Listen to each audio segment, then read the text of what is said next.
بسم اللہ الرحمن الرحیم۔ فرسٹ ایئر کا پہلا سبق ہے اسوہ حسنہ۔ مصنف ہیں سید سلیمان ندوی۔ اس کا خلاصہ سماعت فرمائیں اور تیار کریں۔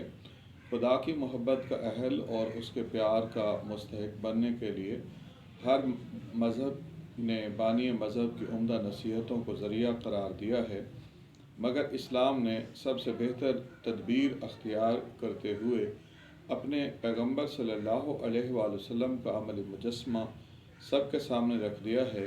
یہی وجہ ہے کہ اسلام کتاب و سنت کا مجموعہ ہے اور تکمیل روحانی کے لیے سنت پر عمل لازم ہے۔ ہر مذہب کے پیروکاروں میں تنوع پایا جاتا ہے۔ دنیا کی بنیاد اختلاف عمل پر ہے، لیکن کاروبار حیات باہمی تعاون سے چل رہا ہے۔ یہ اسلام ہی ہے جو ہر قسم کے انسانوں کو سنت نبوی کی پیروی کی دعوت دیتا ہے۔ ہر طرح کے انسانوں کے لیے سیرت طیبہ میں درس موجود ہے۔ متضاد قسم کے انسان ایک دوسرے کے لیے نمونہ نہیں بن سکتے۔ ضرورت اس امر کی ہے کہ دائمی پیغمبر کی زندگی ہر طرح کے جسمانی افعال کے لیے رہنمائی کا درس دے۔ پیغمبر اسلام کی زندگی جسمانی افعال کے حوالے سے ہمارے دائرہ عمل متعین کرتی ہے۔ جذبات و احساسات کے حوالے سے ہم ہر لمحہ نئی قلبی کیفیات سے متاثر ہوتے ہیں۔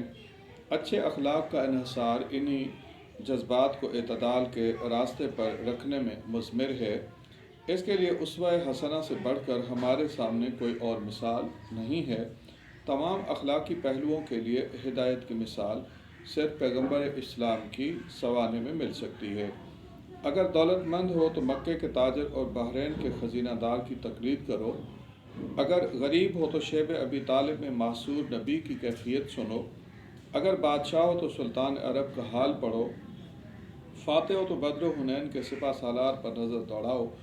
شکست خوردہ ہو تو معرکہ احد کو دیکھو۔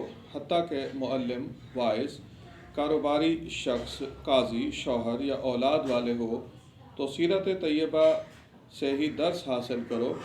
ایسی جامع ہستی جو ہر قسم کے انسانوں کی دائمی رہنمائی کا کام سر انجام دے، جو ہر قسم کی حالت انسانی کے لیے اپنی زندگی کے عملی نمونوں سے بہرہ مند کر دے، وہ ایسی ذات ہو جو دنیا کے ساتھ ساتھ آخرت کی فلاح کا راستہ بھی خود طے کر کے دکھائے۔ وہ حضور صلی اللہ علیہ وآلہ وسلم کی ذات کے سوا اور کون ہو سکتا ہے؟